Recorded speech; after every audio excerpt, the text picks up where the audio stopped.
many of you would consider yourselves to be a creative person? Pretty good. Well, for most of my life, I did not. My parents were first-generation immigrants, and the ethos of our family was pragmatism. In the Indian community, there were 4 career choices: doctor, lawyer, engineer, and failure. At UNC, I majored in economics because I loved the way it helped me interpret the world. And I hoped for a career where I could find some success by using my unique talents and skills to make an impact in the world. I was interested in the field of development economics, so I spent my travel study internship in Asia, visiting with alums who worked for organizations like the World Bank and the Peace Corps. And what I discovered was I had no useful talents or skills at that point in my life, and I should get some. So I chose the field of finance, and my first job after college was on Wall Street. After which I went to business school, and I spent the next decade working in the business sector, which involved a lot of spreadsheets and PowerPoint. By 2005, I was living in San Francisco, married with our first child. I had a great career and a wonderfully full life. I told my friends, my life is perfect right now. I don't want anything to change. Soon thereafter, my husband came home and announced that he had the job opportunity of a lifetime. And it was in Dallas. Growing up in Canada, the only thing I knew about Dallas was the TV show my parents watched, and it didn't make me want to move there. But it did turn out to be a great opportunity for him and for our family, so we decided to do it and to find a way to make it work for me. By the time we moved, I was 6 months pregnant with my second child, and I knew no one was going to hire me. So my husband said to me, "What about that novel you've always talked about writing?" And I looked at him like he was crazy because I hadn't written more than a bullet point in 2 decades. But I had always been an avid reader, and I had toyed with the idea of someday writing as a hobby. But someday was after I retired and my children were gone. It certainly wasn't now. And then the answer popped out of my mouth even before it registered in my brain. I said, I don't want to try because that way I can't fail. I wanted to hold on to that idea of being a successful writer someday in a safe, untouched part of my mind. As soon as I heard myself say those words, I knew my bluff had been called. So it was time to choose door number 4, failure.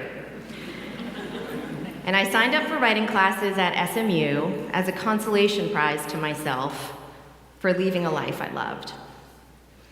On the first night of a class called Novel 1, our instructor told us that our first assignment was to write the climax scene of our novel. I didn't have a novel. I didn't even really have an idea for a novel.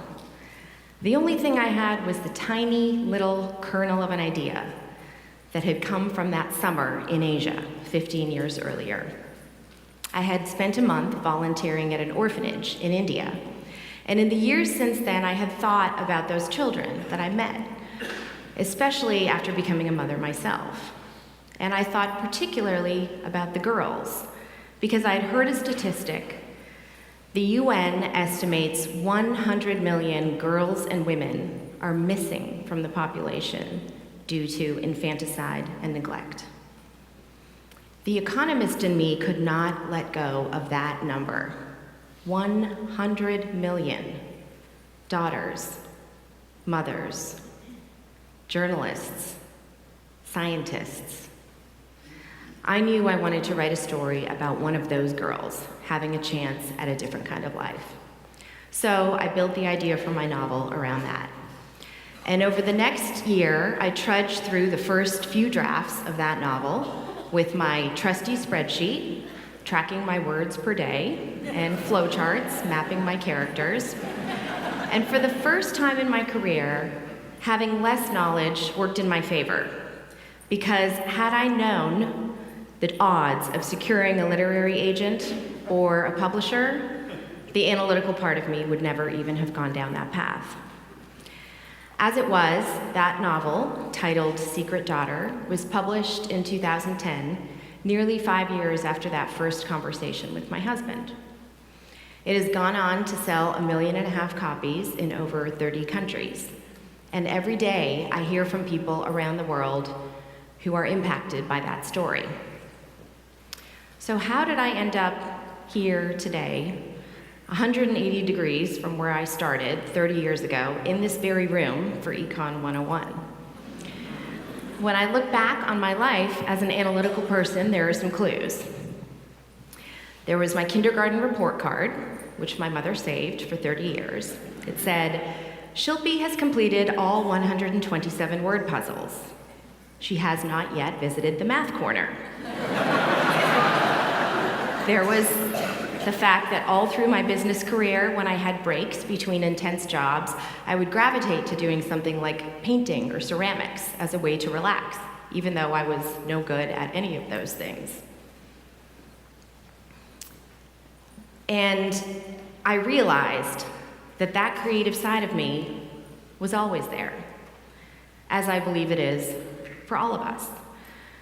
For the past dozen years, I have developed it like a muscle. I've worked at it. I've completed 2 more novels. And the work has not gotten any easier, but it always keeps me deeply interested.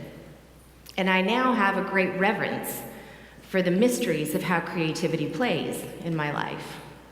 The story of Secret Daughter was sparked by my summer at the orphanage, forged in my economic mind, and brought to life by my personal experience with motherhood. No one else could write that story, and I couldn't write it before that moment.